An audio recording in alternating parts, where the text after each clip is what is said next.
नमस्कार, आप देख रहे हैं डीएन इंडिया में। आपके साथ हूं विशाल पांडे। कुछ नेता होते हैं जो कुछ भी बयान दे देते हैं, उटपटांग सा बयान दे देते हैं। वो सोचते नहीं है कि बयान का सिर क्या है पैर क्या है, बस बोल देते हैं चर्चा में बने रहने के लिए या किसी और बात के लिए बोलते होंगे।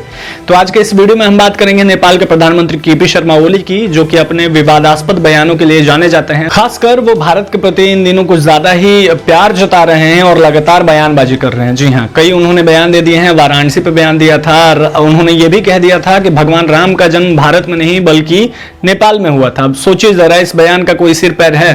अब फिर से उन्होंने एक बयान दिया है कि 21 जून को अंतर्राष्ट्रीय योग दिवस था। अब इस पर उन्होंने कहा है कि योग की जो उत्पत्ति हुई थी वो भारत में नहीं बल्कि नेपाल में हुई थी, जबकि कई ऐसे प्रूफ हैं। या हम बात करें बड़े बड़े योग गुरुओं की, अंतर्राष्ट्रीय योग गुरुओं की, उनका कहना यही है कि योग की जो उत्पत्ति थी वो संसार में भारत से ही हुई थी। भारत से सबसे पहले योग शुरू हुआ और उसके बाद योग का जो विस्तार है वो भारत ने पूरे संसार में किया। भारत ने योग के प्रति जागरूक किया लोगों को और अभी भी करता रहा है। जी हाँ, हम बात करें कई देशों की तो यूएसए, ऑस्ट्रेलिया जैसे देशों में भी भारत ने योग के प्रति लोगों को जागरूक किया और लोग वहां योग को अपने लाइफस्टाइल में शामिल कर रहे हैं और अपना रहे हैं। तो आज के इस वीडियो में हम इसी बेतुके बयान के बारे में बात करेंगे कि आखिर प्रधानमंत्री जो नेपाल के केपी शर्मा ओली हैं उन्होंने क्या बयान दिया है। लेकिन उसके पहले जरा जान लेते हैं कि उनके हिस्ट्री के बारे में जान लेते हैं। इसके पहले उन्होंने कई विवाद वाले बयान दे दिए हैं, तो उन बयानों पर जरा एक नजर डालते हैं कि उन्होंने कौन कौन से बयान दिए थे। देखिए ये रिपोर्ट। ओली ने इससे पहले भी विवादित बयानबाजी की है। उन्होंने पहले ये कहकर विवाद छेड़ दिया था कि भगवान राम का जन्म भारत के अयोध्या में नहीं बल्कि नेपाल के चितवन जिले में अयोध्या पुरी के नाम से पहचाने जाने वाले माडी क्षेत्र में हुआ था।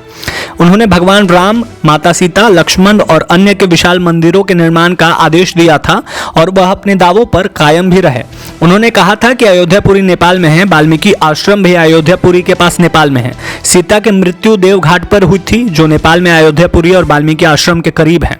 ओली ने यह भी कहा कि नेपाल प्रसिद्ध संतों और पतंजलि, कपिल मुनि, चरक जैसे महर्षियों की भूमि है। नेपाली प्रधानमंत्री ने दावा किया कि कई अन्य संत नेपाल में पैदा हुए थे जिन्होंने सदियों से आयुर्वेद का अध्ययन और शोध किया।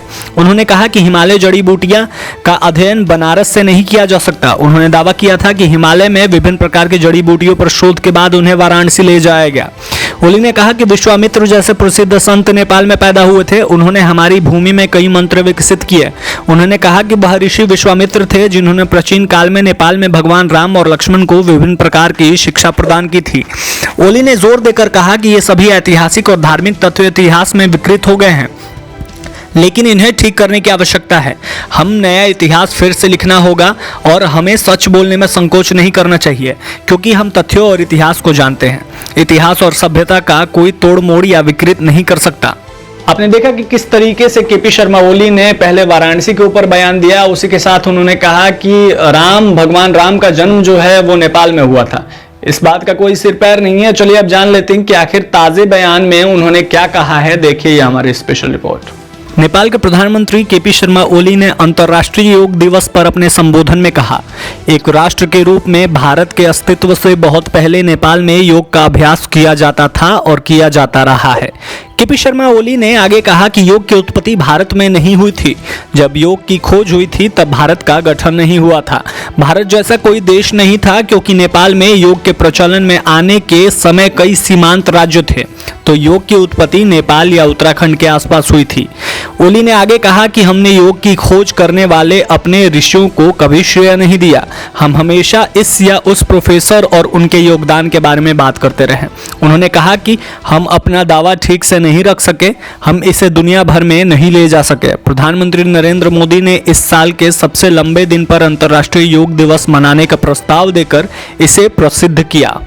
तो बस इन बयानों को दिल पर लेने की जरूरत नहीं है। उनके जो मन में आता है वो बोलते रहते हैं, हमें सीरियसली लेने की कोई जरूरत नहीं है। तमाम खबरों के लिए आप देखते रहिए डीएन इंडिया। चैनल सब्सक्राइब नहीं किया है तो जरूर करें और सही सटीक निष्पक्ष खबरें आपको मिलती रहेंगी। उसके लिए जरूर सब्सक्राइब कर लें, इस वीडियो को ज्यादा से ज्यादा शेयर करें और कॉमेंट भी जरूर दें।